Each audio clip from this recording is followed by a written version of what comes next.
Hello and welcome to the series Building Resilient Online Communities. My name is Todd Nilson with Clocktower Advisors. We're the sponsors of this particular series through Catalyzing the Future, a special series of events that are convening conversations about how do we plan for better, more resilient, more anti-fragile futures in our businesses across the globe, whether we're local or whether we are fully global kinds of enterprise businesses.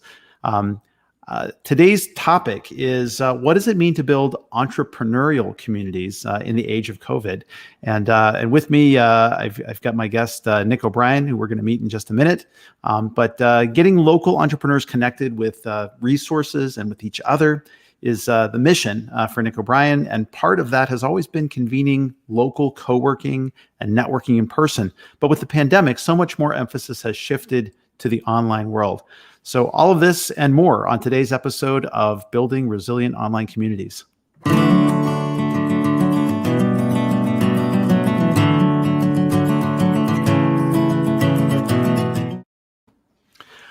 Welcome back. Catalyzing the Future has this new series called Building Resilient Online Communities. We've done a couple of episodes so far. If you haven't seen them before, please check them out at the end of the video here. We'll have links to them for you.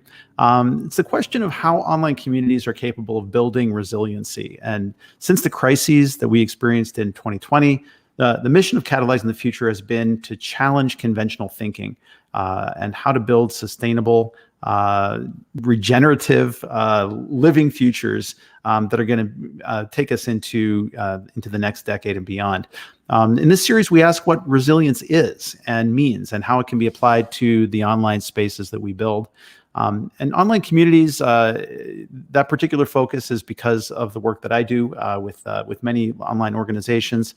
My company, Clocktower Advisors, works in consulting around helping organizations build digital workplaces that thrive and with connecting with customers online in places that engender trust and connection between people that happen to like or follow a brand. So before we start, please remember to like this video, share, comment on it, and press the bell button if you're on YouTube so that you are reminded of all of our future sessions. Today's guest is a friend of mine. He is another local friend here from Wisconsin. His name is Nick O'Brien, and he's a community builder, a creative connector, engagement and experience designer, an idea and place activator. I love that, man. And he's a passionate doer. He has been involved with innovation and engagement with the Sheboygan County Economic Development Corporation here in Wisconsin. And he's built a career as a community organizer. So I of course had to invite you onto the broadcast here. Welcome, Nick. It's good to see you.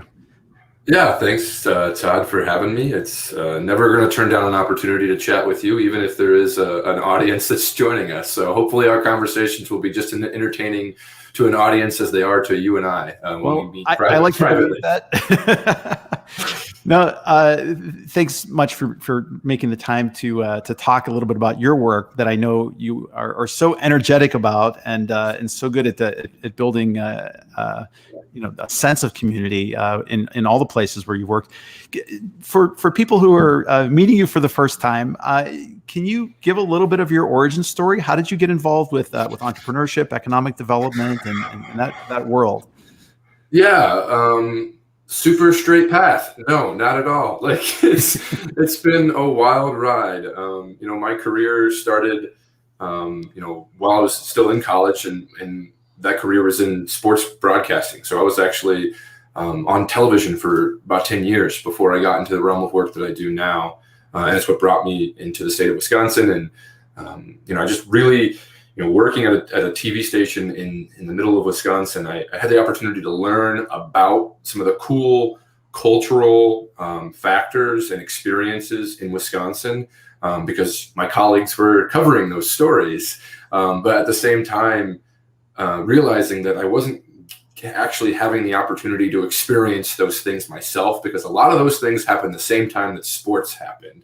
And that's, of course, what my job was in. So, after long consideration, I decided to take a year off of my dream, which was at that time working for ESPN, and just like get a job that I wasn't necessarily that passionate about, get my nights, weekends back so I could go experience, the festivals and just all of like the unique cultural amenities that Wisconsin has to offer. And about 6 weeks later, I got scooped up by the Chamber of Commerce in the community that I was living in to be in charge of an initiative that was aimed at engaging millennial talent. Attraction and retention of talent has been a long-standing priority of economic and community development focused organizations. And I'll be honest, to that point, I had never planned an event in my life. And that was basically my job, was to plan events that would create an experience, an engaging experience for the millennial talent in that particular region. And so it was a wild ride, a wild first year where I really didn't know, what I was doing, but I was confident in the feeling that I had that was leading me to plan the events and experiences that I was being drawn to. And for the most part, like I started planning, events and parties, if you will, that I thought would be interesting, things that I had heard about in my first few years in that community, but never got the chance to experience. And I just took a bunch of those things and kind of like molded them all together in one experience. And it just so happens that, usually, 50, 100, 150 people would also want to experience that event. And so from that, I was able to experience some I'm going to say fortunate success. Like that young professional group that I was leading, went from, less than 100 members when I, took it over to more than 2,500 members in just over a year. And so I took a step back, I literally took a step back and left the chamber and said, what the hell just happened? Like this somehow it's a happy worked. Accident, right? Yeah. Right. And I reflected on like why it worked, and I started to kind of try to develop a through line on some of the decisions that I made. And like, was there a kind of an overarching theory that I was subscribing to? And so in hindsight, I was able to make sense of what I now use, in my consultancy and all of my client work, as my theory on what creates authentic engagement. And so from the chamber, I actually went to the Economic Development Corporation in the exact same community and said, hey, I think what I was able to do for young professionals, I have a theory here that I think would be applicable to all demographics, wherever it's pointed. Like I can do this for minorities, I can do this for artists, I can do this for entrepreneurs. And so I helped the countywide Economic Development Corporation in that community create a community engagement department, because I believe that grassroots resident-led community engagement is actually one of a community's strongest economic development tools. And I think it is massively overlooked at how strong of a tool community engagement and having a pride of resident, attachment to that community. I think it's overlooked how strong of an influence that can be for some of these economic development agendas. And so then after that, after about a year in a grant-funded position to help that organization, I decided that I wanted to be able to help more than just one community at a time, and doing it through more than just one organization. And it's not ideal for you to be employed by several organizations at one time. So the next natural step was for me to start my own company doing so and being able to help those organizations as a contractor, as an advisor more than an employee. And so that was back in 2017. And so for the past, 3.5 years, I've been doing this level of work across the state of Wisconsin in at least 4 different regions of the state. And most notably, or I guess most recently, the last 2 years or so of that has been primarily focused on building entrepreneurial communities to assist with a larger community's efforts in ecosystem development. So it's an amazing story, man. And I know I've kind of intersected with you with some small part of it and the work that you're doing or that have done in Sheboygan. And obviously we've talked a little bit about some of your other work too. I'd love to, if we have some time, to get into what you see as sort of the core of building engagement from scratch, in those grassroots efforts in those communities. Is there a recipe? Is there a playbook that you follow to get people to change? Because what I've encountered, especially in smaller communities, is you'll have a cadre of people who sort of have the "it's never going to work here" mentality, and so what kinds of things do you do to engage the right people and change hearts and minds? I think that's something that's at the core of this, of community building, that I'm interested in, first of all, and then I really like to get into sort of like what how you're using online tools to manage and amplify, some of those efforts that you're doing, because I know you've certainly been charged with that during the past year with the pandemic, and all of us have sort of struggled with that, pulling into the online community space. I've been living in this space for many years now, but the thing is, most organizations, most people haven't embraced the tools that they've been forced to embrace over the past year. That's a huge stressor, right?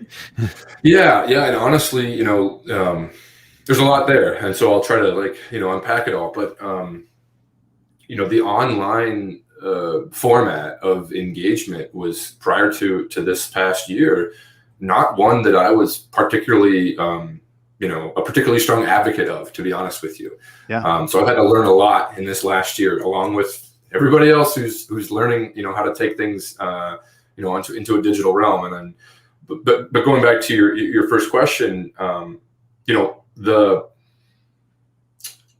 because of my getting started in this realm of work with event planning, I learned how to plan really cool, memorable experiences. And I even got to a point of being kind of, how do I say, I don't know, stodgy about it. Not even saying that I said I don't plan events. I plan experiences, because people go to and leave events. Yeah. People remember experiences. Could you? I'm sorry. Could you give an example, the one that you're proud of, that was kind of a really cool experience?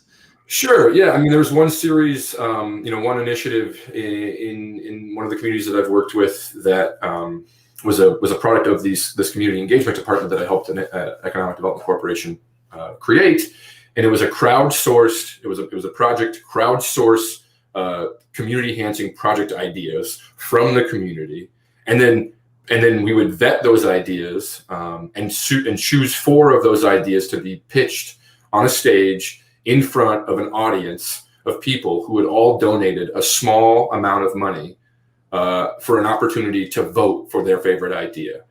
And cool. And so the winner of the pitch would go home with all of the money that was raised at the door, no strings attached, to go basically as seed capital for whatever that idea was, whether we're starting a new business, a new nonprofit.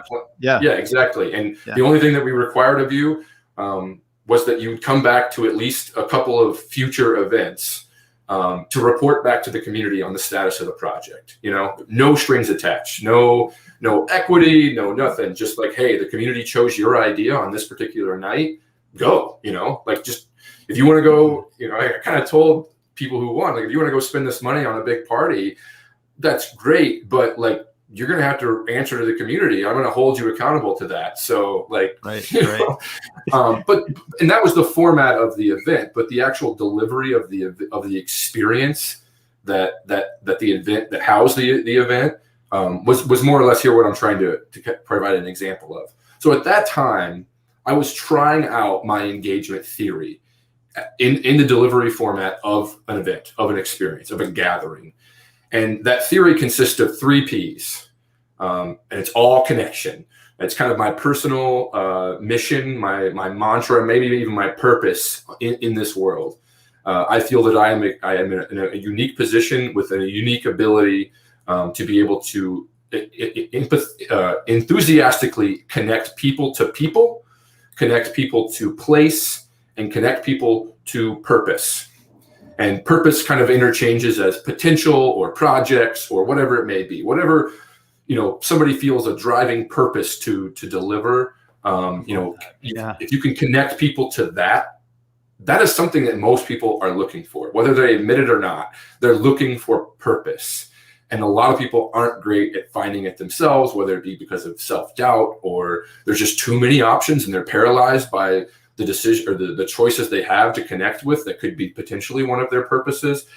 And the thing that I am, very bullish on is those connections, whether to people, people to people, people to place, and people to purpose, have to be delivered in a way that is organic. If I'm not a huge supporter of conventional marketing tactics of, hey, here's a brochure, here's a commercial, listen to this radio ad, those types of things.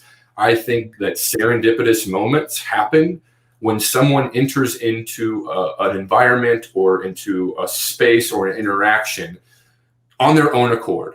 They were drawn there because of their own interest, not because someone forced them to be drawn there. Exactly. And so, I plan these experiences, and namely this crowdsourcing, crowdfunding event, with that in mind. How can I create an experience that is going to connect people to people, people to place, and people to purpose, all at the same time? And so each of my events focused on those three things. How can I get people at this event that other people who come probably have never even had the opportunity to run into at an event? So having focus on a diverse audience. And how do you create a diverse audience?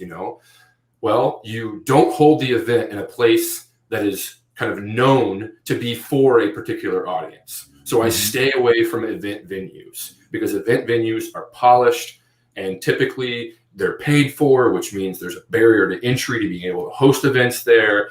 And when you walk into an event space and it's your first time, and you coming in a t-shirt and jeans, and you look around and there are people in shirt and ties there, you immediately feel like I'm lower on the totem pole here. Clearly these people have been here before. They're familiar with the space. They're comfortable in the space. Now I don't feel as though I belong, And so I would typically, at that point in time, I took a liking to throwing events in vacant buildings. And you walk into a vacant space, nobody has ownership of it. Nobody's familiar with it. Nobody knows what to expect. It's a neutral space. And it's also, with this particular event, where you're having people pitch brand new ideas who are not generally professionals at being able to deliver on this idea. These ideas are going to be very raw. And so if you have raw ideas that definitely have holes in them, that aren't, super fleshed out, pitched to an audience in a polished space, there's a misalignment there. The environment doesn't align with the quality or the, how far along or the polish of the idea. So there was an element there of choosing a place that was raw, that aligned with the rawness of the ideas. And then the purpose part of these experiences, I would always bring art, music, nonprofit organizations, grassroots organizations, to showcase what they were doing as part of this event. And they may not have had any association whatsoever with the location or with any of the ideas that were going to be pitched on the stage that night, but you brought that audience there because they wanted to be, their members wanted to be part of an experience that was promoting them. And so then that organization was able to partake in helping, the pitchers with their ideas. And I'll say that, kind of getting off the soapbox here on that event, but like, all of those events that we had, nearly every one of the projects, whether they won the money or not, continued on because there was somebody there who wanted to see those projects continue. Yeah. I mean, there were people who donated more money, individuals who donated money to the event ideas that got second, third, and fourth place because they didn't want to see those pitchers walk out without any support. So that's so those events would kind of harness this culture that's authentic, that's organic, that's raw, that's grassroots, that really led to every one of those people, whether they were on stage or they were in the audience, walking away from that experience with a memory that they could draw upon when they're walking about the community, after that experience. I have to relate this to the first interview that we did in the series was with a brilliant woman by the name of Sahana Chattopadhyay, who talks about organizations as living systems and the need to design the structures of those kinds of communities as imaginal cells, I think she calls them, or imaginal spaces, and what she was describing in the abstract is what you're describing down at that, this is where it happens at the grassroots level, matching the environment or the place to the kind of thing that you want people to do, encouraging vulnerability and the organicism of how these things come together. And you're signaling in every part of that event, and I love that it is an experience, that this, there's a certain intention for people to come together and share things raw, not feel like they need to have things finished, but it's that opportunity to relate imperfectly to each other to really build something. I love that, man. I think that's a beautiful thought. It's magical. Those experiences, I still sometimes wake up in the middle of the night and get goosebumps just reflecting on them. Those were magical experiences. And, I'm very fortunate to have had the opportunity to orchestrate, orchestrate those experiences. So, but to touch on your second question, there was how does that translate then into in the online realm? Because the problem that I foresee there is that one of your P's is missing, right? Like place, right. How do you try to make up for that? Right. How does that work? Right. Well, so the number one thing that so the project work that I've been doing in Sheboygan was the 3 or 4 months leading up to the pandemic, or the reality of the pandemic setting in, was spent planning in-person experiences, and a whole year of in-person programming that we were days away from promoting. Yeah. And so when we were all kind of, sent to our rooms, and not allowed to hang out in person with each other, I'll be honest, I kind of freaked out, because I was like, I don't know any other way. Experiences, in-person experiences that create this kind of organic energy transfer is the way that I know that these outcomes happen. And I'm the type of person I'm kind of a perfectionist. And so I don't necessarily put something on the shelf unless I'm 100% sure it's going to work. But in a time of crisis, you can't wait for perfection. You got to put something out there. So, last day of March, about 2 weeks after, a little less than 2 weeks after the reality had set in, that in-person experiences that I just spent the last 3 months planning are not going to be the path forward. Yeah. I said, well, we got to have conversations. At the root of any good community or any good gathering is real conversations. And so I threw a virtual happy hour on the calendar. And it just so happens that, 20 or so people showed up, and none of them knew each other, which was a good thing, So now you have the opportunity for these organic connections to happen. And since then, that effort has hosted over 75 of these virtual meetups and events that have been attended by nearly 700 people, and not just inside Sheboygan County either. I mean, we've had regular attendance from Canada. Actually, there's one particular student entrepreneur from Canada who regularly returns to our weekly meetups. So you become a little bit unbounded from geographical place, but the actual virtual place has kind of become its own thing. And I kind of wonder if part of this, and I've had some experience with running sort of the online gatherings and the online events. And I think where I've struggled with some of the local entrepreneurship pieces is I've tried to make it too geographically bounded, and I didn't meet often enough, because I know that with the Surge, which is the thing you were doing for Sheboygan, that was kind of a weekly thing that you did. You had regular get-togethers around that sort of thing. And I almost feel like sort of that repetition at a regular time every week is something within the online space that you almost need to do to be successful. Oh yeah, definitely. I mean, those of us who are active on social media, do we check social media only once a month? No, right. We check it every single day. There's a regular cadence that keeps us going back to that same place, even if it's cloud-based, it's a place, going back to that same place to get that hit of dopamine or that hit of inspiration, whatever it is that we're seeking by going to that place. You have to have a regular cadence of it.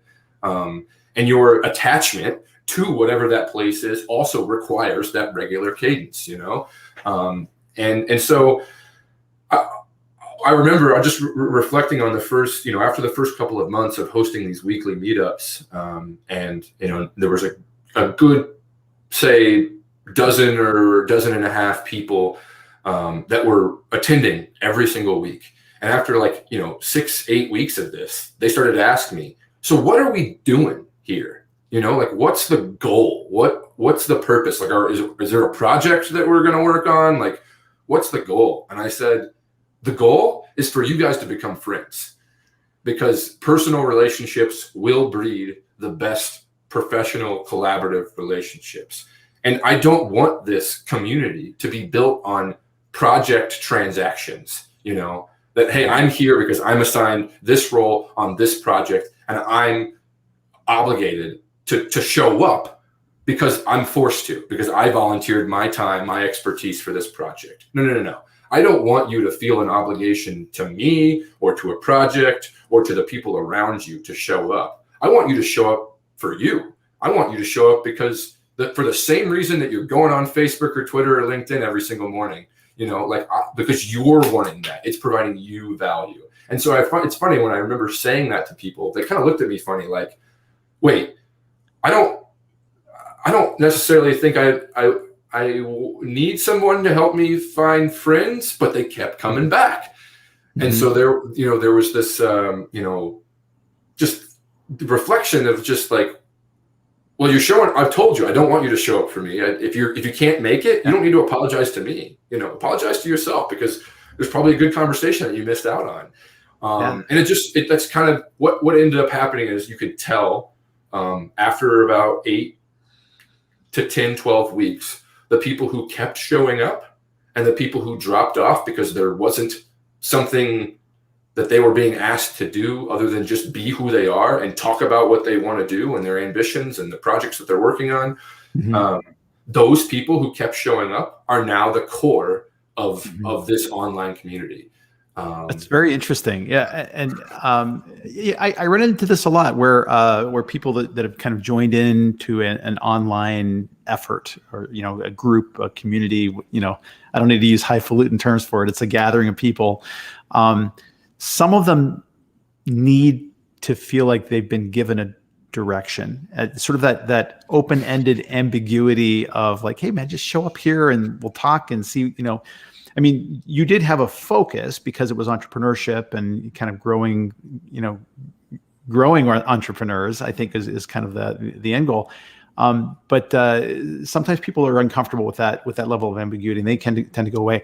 What I'm kind of seeing again and again is those people who are most interested in making those connections and have maybe been involved with an online community or group before.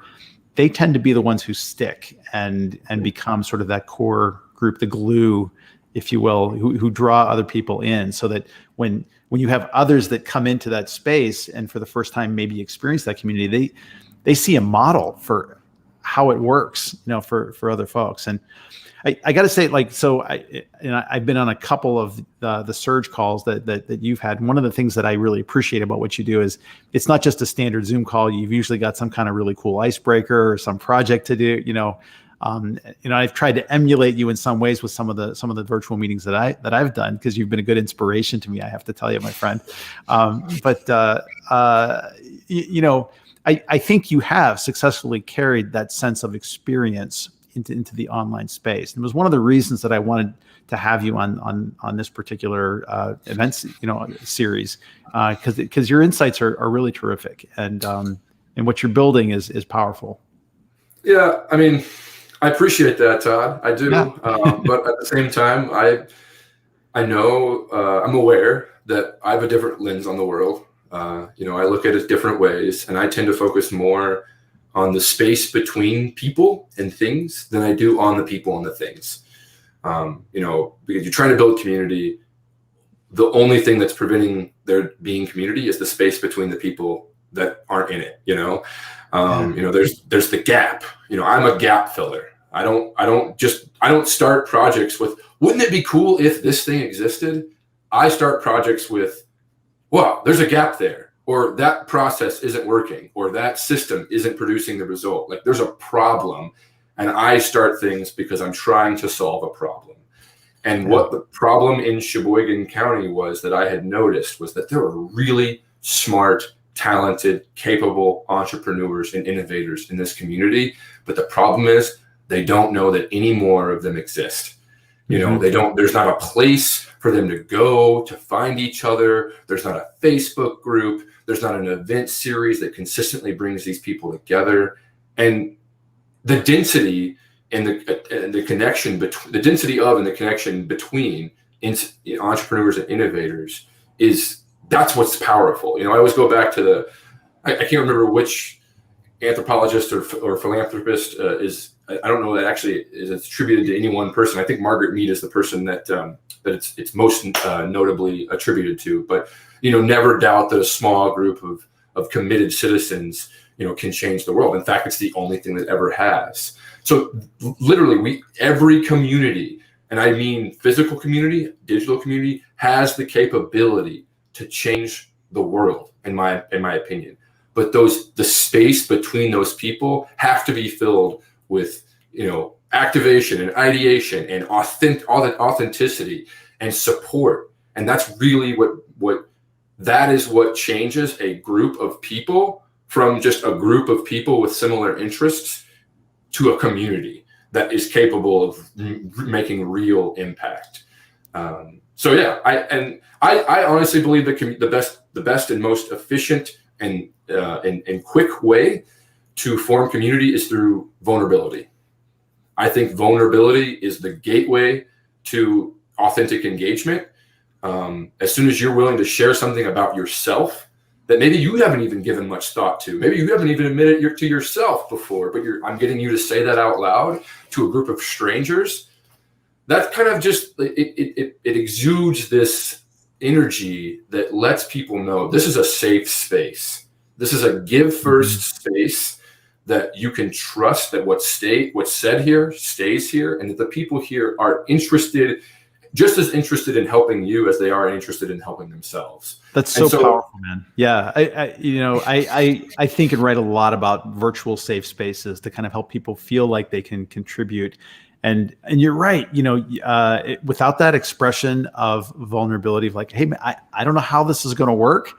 I just want to bring us together so that we can get to know each other and, you know, and maybe find some common ground and friendship, you know, that's a powerful invitation for people to feel like it's okay to give of themselves. We need to feel like the people that we're opening up to are essentially benevolent towards us, right? Mm-hmm. And so I really love that idea, you know, so much, man. We're getting a little short on time here, and so I wanted to get one more question. I know the time just kind of zips right past. As far as resilience, and I don't know how much, if at all, you kind of think about this in sort of the time of COVID, but have you seen any ways in which the technologies and tools, and I know you've been using things like Slack and Eventbrite and you know, your Facebook pages and your email list and all these things.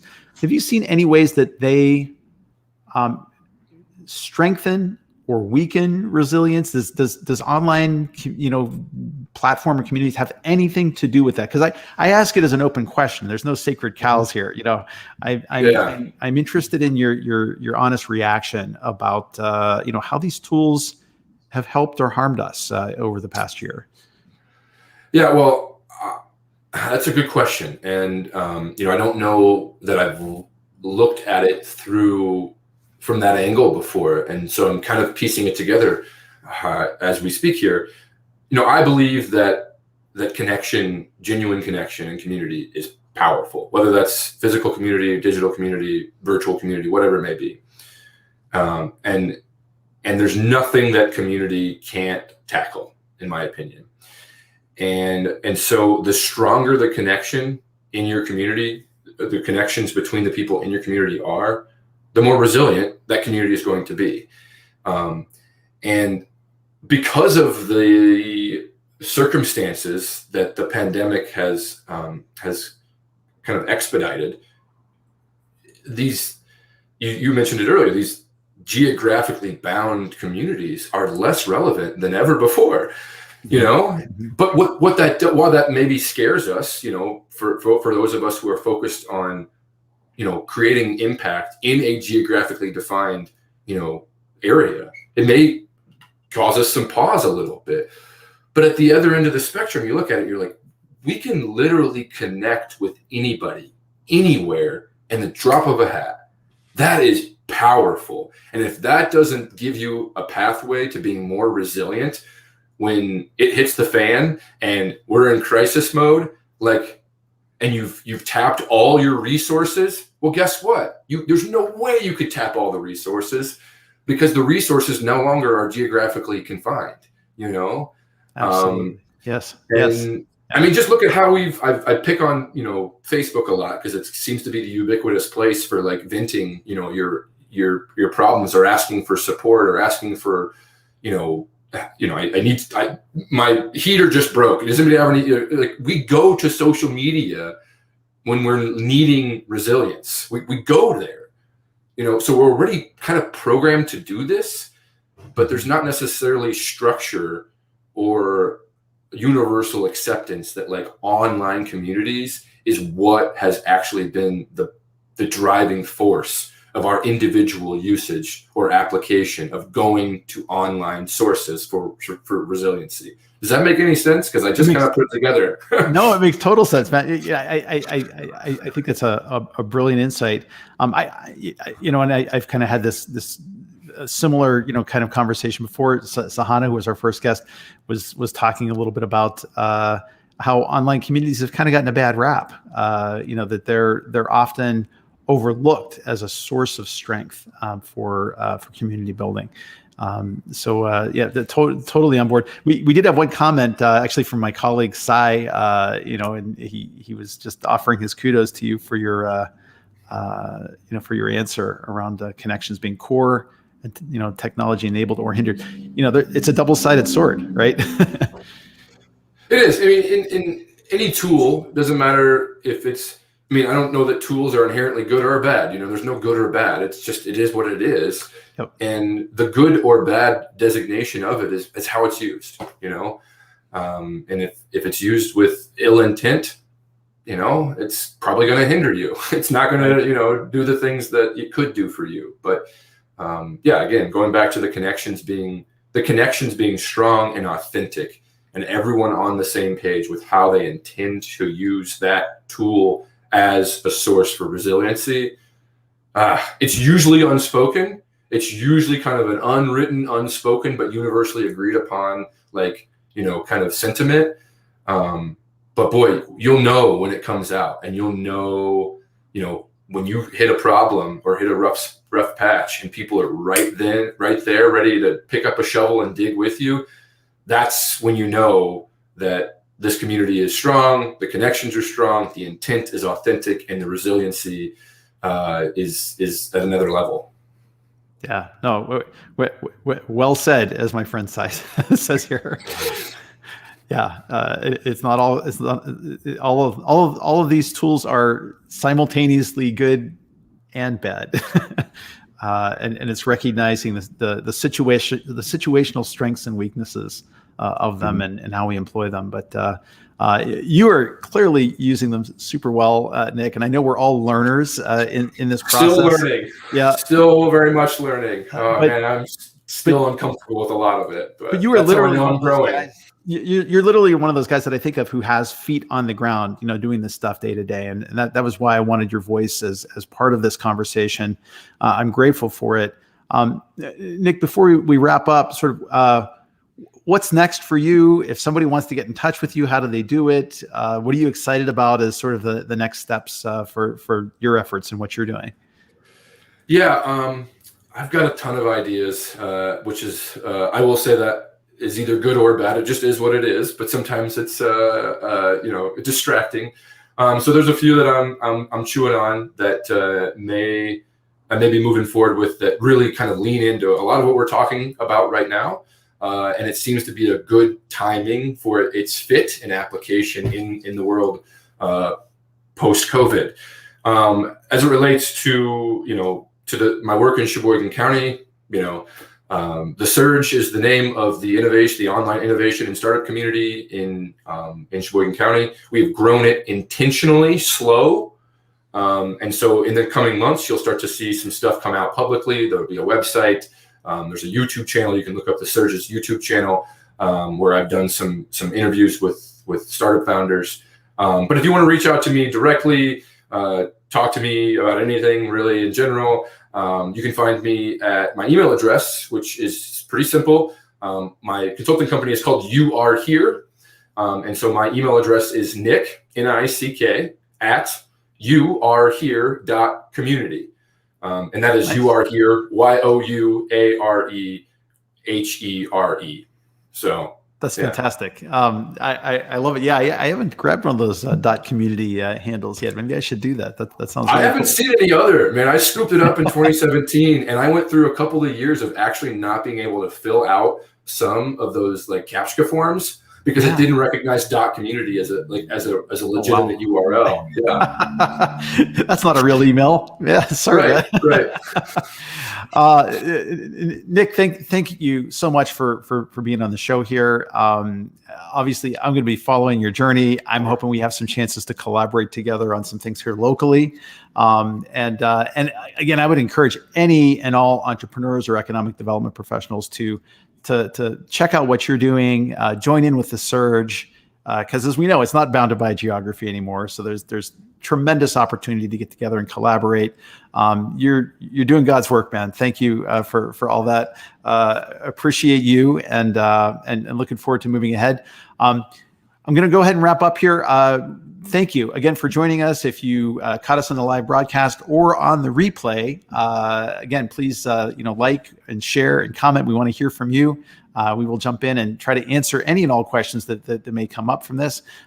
This particular event is this series is part of Catalyzing the Future. And Catalyzing the Future is a pro bono, free, global series of conversational events that we started holding last year. Actually, there were several the year before, in the year before, and ongoing this year. The next upcoming event we have is Rethinking Women's Leadership in Business, which is coming up May the 13th, and is going to be held from 11 a.m. to 3 p.m. Online here on this channel for Catalyzing the Future, or if you catch me on the on my personal Clocktower Advisors channel, I'm sure I'll have a link so you can pop over to it. But you can register and find out more about this event at catalyzingthefuture.com. It is going to be an incredibly important event, celebrating and extolling and thinking about how women's roles in business can be rethought and even better. So with that, we're going to sign off here. Thank you for joining us. And we'll be back again soon with another episode of Building Resilient Online Communities. This is Todd Nilson. Have a great day.